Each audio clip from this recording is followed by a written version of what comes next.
حملک علی ما صنعت، فرمایا تجھے کس بات نے اس چیز کو ابھارا ہے کہ تو نے یہ کام کیا ہے؟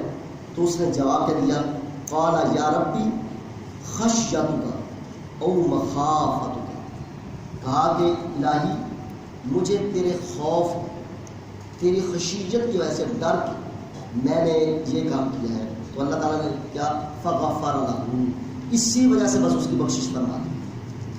تو یہ مقدر والوں کی بات ہے جس کو یہ خوف خدا مل جائے۔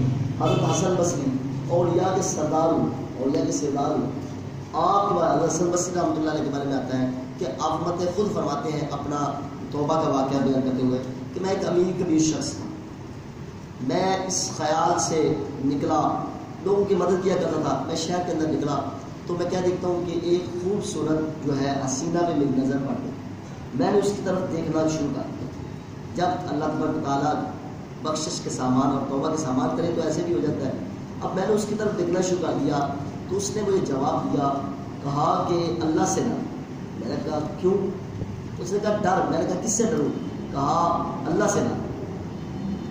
لیکن میری ذات میں کوئی اثر نہیں ہوا تھا کیونکہ جو ہے جوانی تھی اور گناہ کا میرے اوپر حملہ تھا، تو میں نے اس نے کہا جو ہے اس رب سے ڈر، یعلم خائنۃ الاعین وما تخفی الصدور، جو آنکھوں کی خیانت بھی جانتا ہے، دلوں کے چھپے راز بھی جانتا ہے۔ تو میں پھر بھی نہ کچھ بھی اثر ہوا۔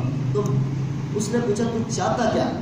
تو میں نے اس کو کہا کہ میں نے اپنے جملوں کو جو ہے جو نظمی صورت میں پیش کیا، میں نے کہا کہ میں تیری دونوں آنکھوں پہ فدا ہو گیا، میں ان دونوں آنکھوں کو چاہتا ہوں۔